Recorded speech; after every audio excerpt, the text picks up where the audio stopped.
You have an idea. You want to tell it to the world, but you don't know where to start. That's where Anchor comes in. They have the tools for you to edit, produce, and record your idea right from your phone or computer. It's the easiest way to reach and grow your audience. They publish for you to Spotify, Apple Podcasts, and all major platforms. And to top it all off, they match you with advertisers so you can earn from your passion and your wonderful idea. So tell me, what are you waiting for?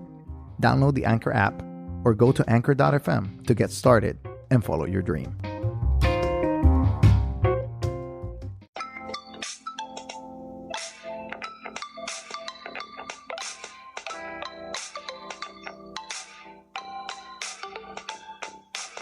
Welcome to Disruptive Adventism. My name is Jose Briones, and I'll be your host for this podcast. This podcast is about discussing the polemical statements and practices that are part of the Adventist fabric, which in turn shape this belief system to be unique and relevant for today's society.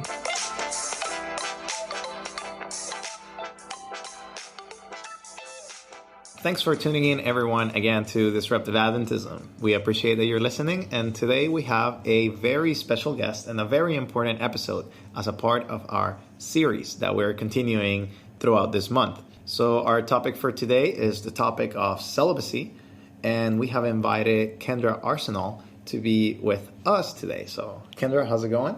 It's going well. Thank you for inviting me. I appreciate the invitation. It's amazing to have you on the podcast. I remember trying to get you a couple of, months back, when we first met. But it's really good to have you here and to talk about very, very important topics. So before we start, as always, we like to give our guests, some time for background. Where are you from? What are you doing? How's life?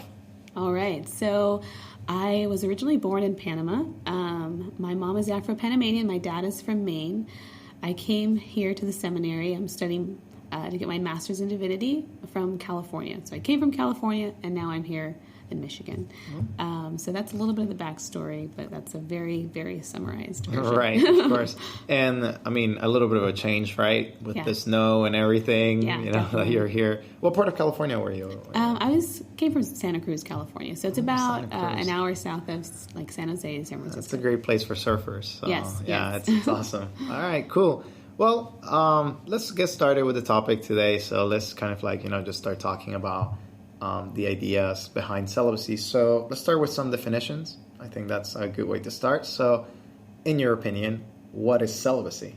All right, so I'm by no means an expert in celibacy, but as far as my own personal definition, I would consider it, to be single and to be content to be single before the Lord in all purity, potentially forever, potentially indefinitely. I'm content to remain as I am, but I don't want to pigeonhole myself, to say that, I made this commitment and then, 10 years down the line, the Lord opens up something.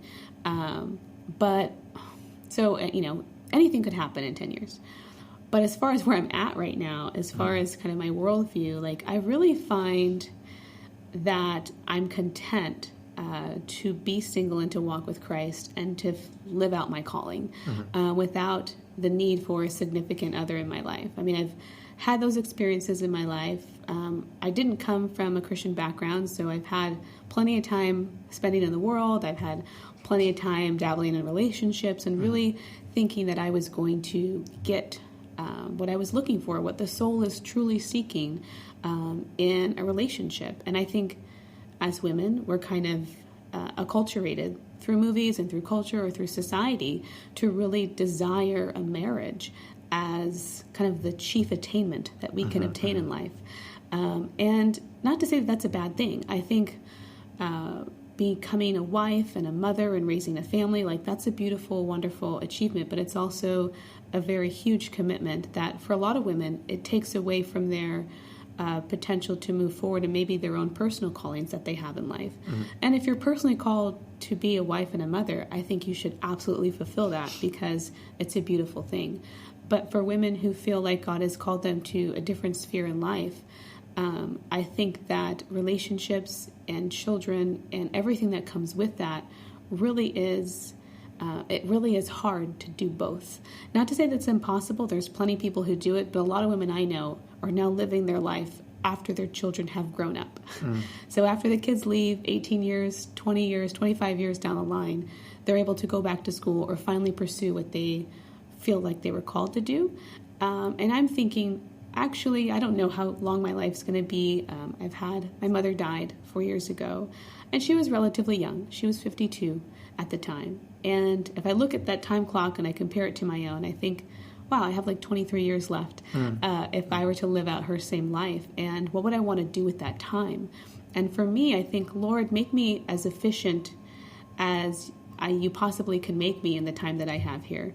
And for me, that would be to remain single, So that's kind of my definition and kind of where I'm coming from. Okay. Yeah. So you said that, you've had relationships in the past where you kind of like, have these ideas or, kind of, you've been in both places. Right. You've been single, of course, when you were born, like, all of that. Right. Then you have relationships, but you have decided to become celibate, right. Or to stay in this state of celibacy for an indefinite period of time.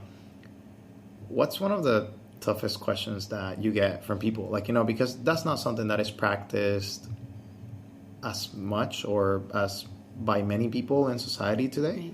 Right. Mainly because, well, there are movements in society since the 18th century, and 18th, 17th century where the romantic movement kind of was introduced. And, like, we kind of get this picture of marriage and romanticism, like, and all of these things. Whereas even before, like, it used to be a more natural thing where people just stay single for the rest of their lives. Nowadays, we kind of have these slogans of forever alone or, like, oh, you don't want to be alone. Like, you don't want to never have a husband or never have a wife. Like, you want to be happy. Like, we kind of have equated this contentment, right? But what are some of the questions that you get from people that kind of do not understand this decision that you have made? Well, just kind of addressing what you're talking about, the thought that being alone equates unhappiness, and that being with somebody equates happiness. And I think that both unhappiness and happiness come with both lots. If you're married, there are times and seasons of happiness and great distress and discontentment because relationship troubles or just the strain that's there in the marriage. And then when you're alone, I think there's the same thing. Like there are times when you are very much happy and times when you experience loneliness. But Paul gives a promise, I think in 1 Corinthians chapter 7, he says, women, you will be happier if you remain unmarried. And in my experience, I can attest that that's true. Like I generally experience a very, high level of satisfaction and joy throughout my life. Like I don't feel sad. People might think, oh, it's sad if you eat alone or if you go to the movies alone or whatever. But I honestly feel like I'm getting away with something. Like I'm, eating Jelly Bellies in the dark. Or like I feel like I'm actually enjoying my time with Christ. Like I took a cross-country trip from California to here.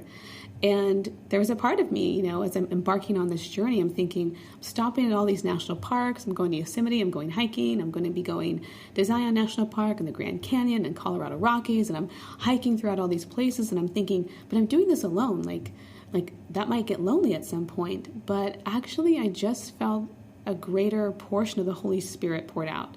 And I genuinely felt like he walked with me throughout every period as my friend. And I remember a very particular night as I'm driving to the Colorado Rocky Mountains, and I'm like, Lord, help me not to, because at some point I'm like, I got to get to my destination because I have to get here before school starts. And I'm starting to think about time, and I'm like, Lord, bring me back to just spending time with you. And by the time we get to the Colorado Rockies, it's beautiful, and the sun is about to set, and it's just this beautiful glow upon the rivers and upon the mountain. In the background, you can see everything. And I spent about an hour and a half driving through and taking pictures and seeing moose and going to the tops of the mountains where there's still snow, and it's summertime. It's like June. And it was just beautiful. And I ended that night with it was a warm summer night with gentle rolling thunder in the background, and I'm eating homemade ice cream with my dog, and I'm thinking, this is awesome, Lord, I felt like I was on the most magical date with the Lord. And so I feel like I'm not losing out on anything. I genuinely feel like he's supplied all of my need and all of my lack, and I also feel like he's not a control freak, you know, like he's not somebody who is trying to limit like where I go and who I see, and like I don't have to check in with him all the time. He's always there, you know, and he knows my heart before him, and he gives me a lot of room to express my individuality, or to come to know myself more, and I think, or to go down unconventional paths, and I don't get any judgment from him at that point. And I'm not saying that all relationships have that baggage, but there's a lot more consideration when you are living life with another person, and there should be considerations, because you're having to share a space with somebody, and that would be the decent, humane thing to do. But when I'm with the Lord, I just feel genuine contentment and freedom, and a general sense of happiness. You mentioned something when it comes to the kind of release or the freedom that you get from being alone, right? You don't have to, quote unquote, check in with anyone, or you don't have to, and not saying that those are the things that happen in a relationship either, you know. Some relationships do happen and have that kind of negative, hey, you gotta tell me where you're going, or, you know, stuff like that. Of course, there's that idea of respect of like, hey, I'm just gonna let you know I'm gonna be going here, whatever, you know, but whatever it is. But one thing that kind of circled through my mind, and I think it's just part of the culture in which we live in today, is just this idea of freedom, especially from the side of females. The female gender has been oppressed for most of the lifetime of the world, and you know, there are different theories when it comes to that. And then we have feminism in the 20th century, like, you know, first, second, third, and also fourth wave now, feminism. But you have these movements, right, that kind of like try to liberate women from the oppression of not having rights, or, you know, or not having the ability to do anything. Do you get that kind of vibe from people that, you know, they're like, oh, she's just a feminist, and like she doesn't want a husband, or she doesn't want, you know, a man, like, you know, to quote unquote control her? Of course, this is like a kind of a very chauvinistic view. Sadly, that's kind of like what we live in, you know, the society in which we live. Do you get people like, you know, kind of casting that kind of judgment upon you and saying like, oh, you just don't want to be controlled, you want to be free reign, and, you know, not subject yourself to a person? Right. I think maybe they've thought it in their heads, but I haven't heard it out loud. But I have had people, you know, be kind of concerned, because the way that I come off and I live my life, I don't prescribe my walk for anybody. I think it's the perfect walk for me, and for the time being, and for however long it is. So I try not to come off prescriptive. So I'm very sensitive to people's relationships, and I think that they're good, and I don't ever want to talk down upon them. But I think some people think that I just haven't found the right person. And so they'll come and say, well, you know, yeah, you're only saying that because you haven't found the right man. And maybe that's true, but a part of me just feels like I genuinely feel like I've had my fair share of even really great people in my life, that at this point in my life, I really do prefer the company of the Lord, and taking this journey and having the extra time that I have to work on projects that I'm passionate about. Like, I like writing, and I like doing books and screenwriting and doing film, and that takes an incredible amount of time, not to mention we're going through school right now. So it's something that I have a lot more time, enjoyment, freedom, but not in a sense that I feel unaccountable.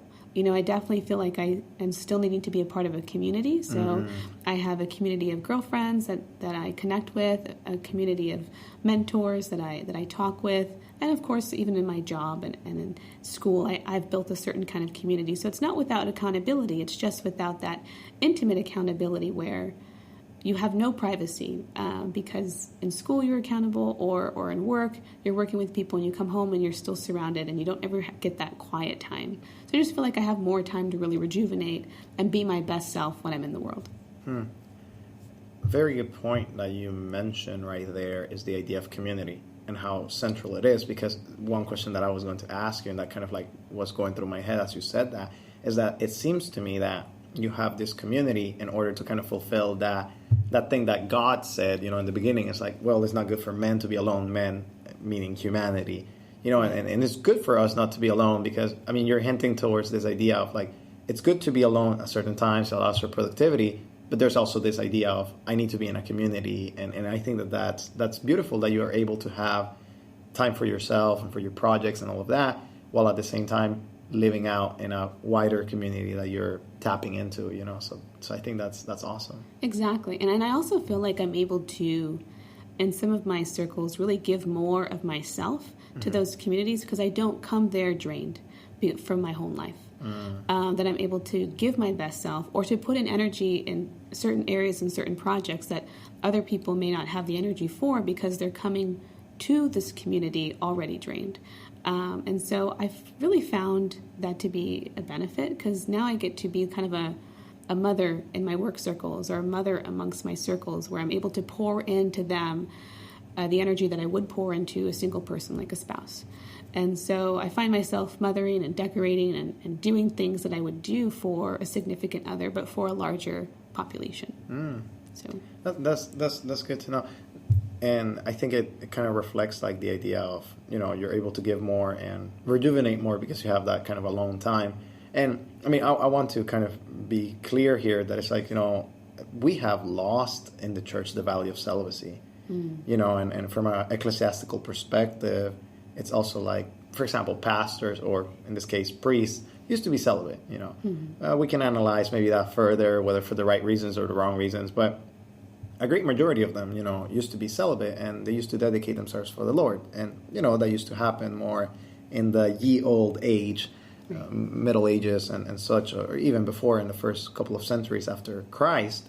But today, like, you don't see a lot of people, and, you have the sexual revolution of the 60s and 70s kind of like coming in and, kind of like changing the fabric of America and the world, where sex is at the forefront, or maybe kind of insinuations of sex, not necessarily sex is at the forefront, but like arousing, people and their desires. And to see that you have taken a path a little bit different, it's just as viable as marriage. Right. Now, one question that I bet maybe people think about it, maybe they haven't asked you, but it's this idea that we have in the church, of, well, it's not good for men, for humans to be alone. And, well, leave and cleave, and this language of Genesis, right, that it's kind of like spousal, and this imageries of marriage all throughout the Bible. Do people kind of use that in order to maybe counteract or tell you, like, no, you need to be married? That's like why God created you for. How do you see that, or how do you understand your position where you have decided to be celibate, where the Bible does allow for that? But is that a quote-unquote natural thing, or is this more something that is special for people, for individuals to choose on their own?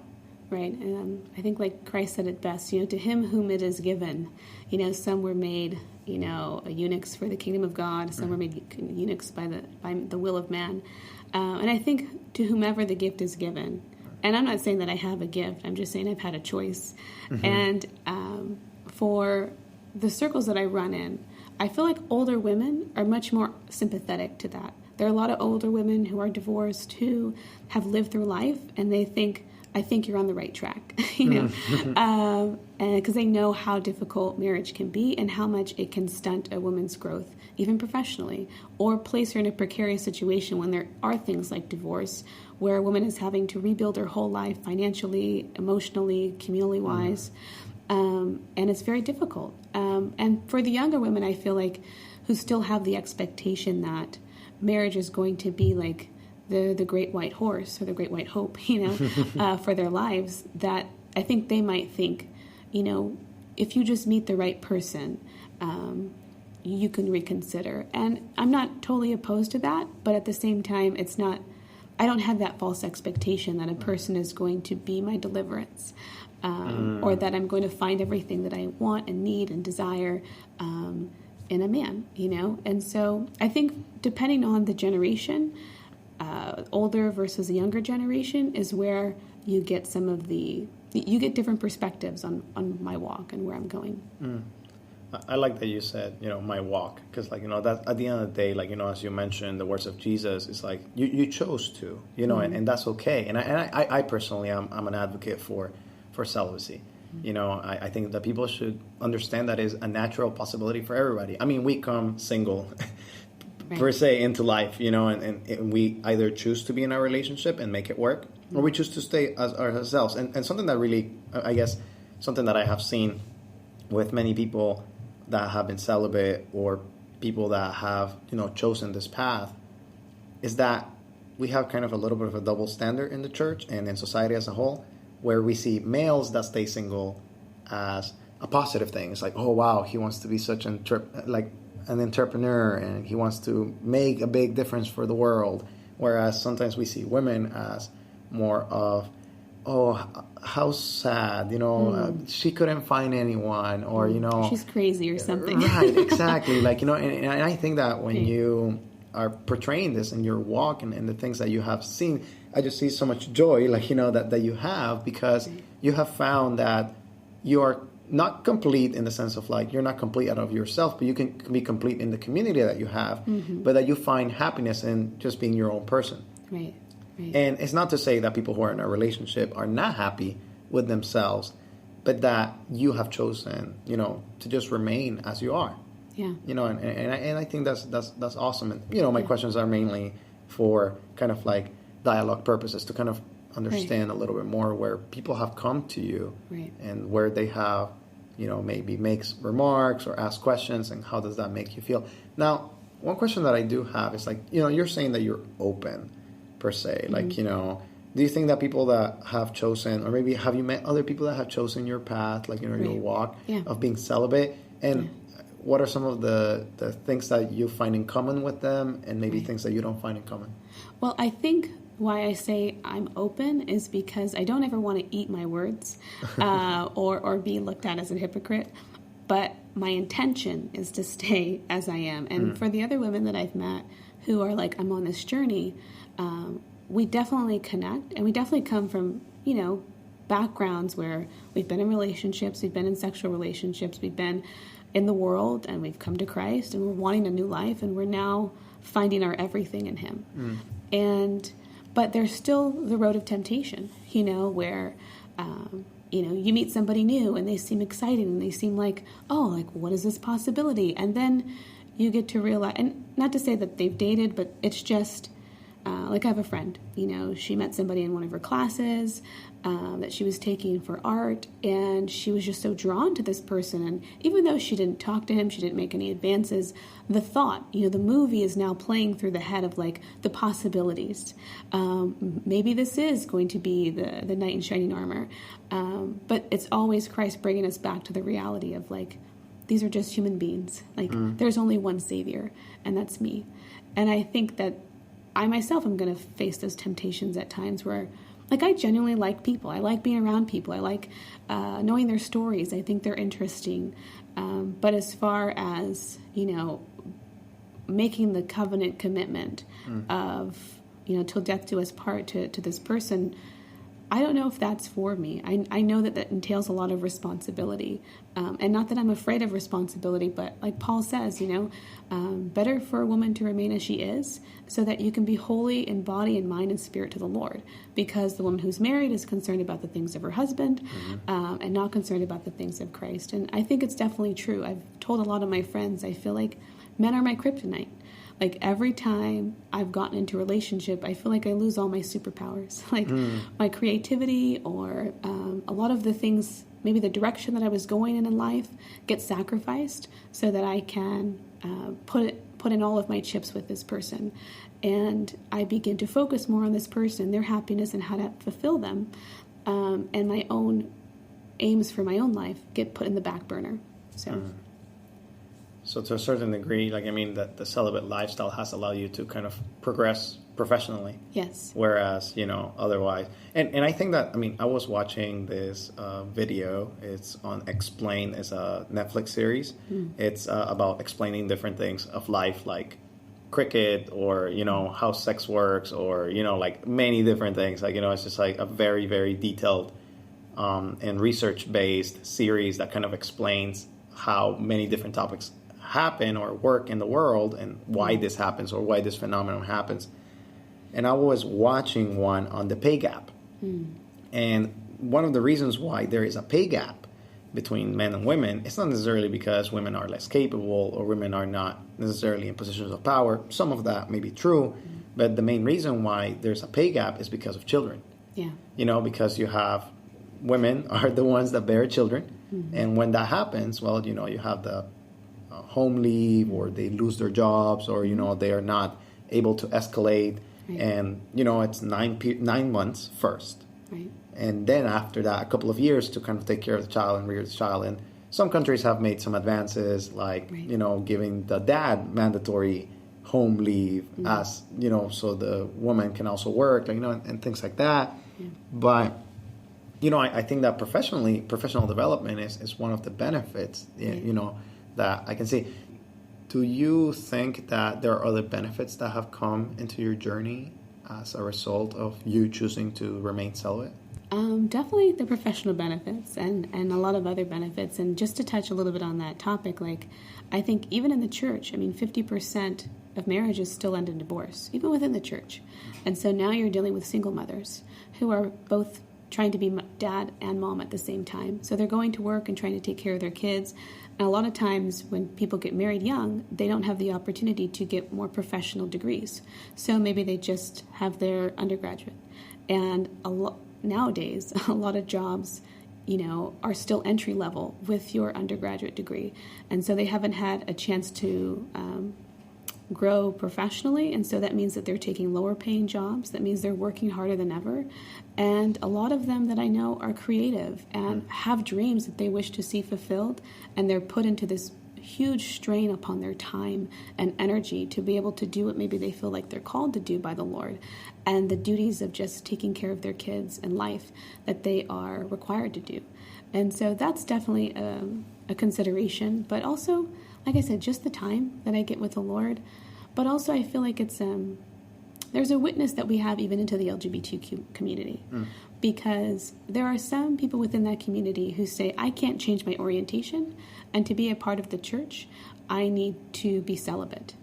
And I feel like it's a hard thing for someone to hear from somebody who's married and has kids. If somebody is telling me to be celibate, but they have the privilege of enjoying their wife or their husband and a family, and I don't, how can I receive that mandate?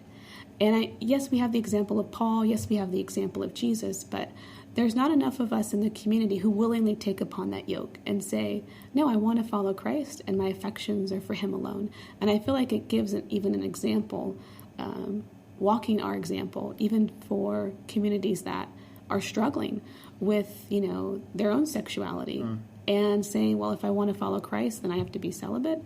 Well, if we're not taking upon that yoke willingly, I don't see why we should expect anybody else to. To add to your point, it's not necessarily only, taking up on the yoke ourselves, but just encouraging for other people as well. If you're married, you're married. Right. That's it. Right. Just looking at it from a positive perspective really helps, because you have this idea of, hey, being celibate is a good thing. Right. It helps you be more focused on God, working for the Lord, professional development, all of these blessings, financial as well, But sometimes we see singleness as a curse. Right.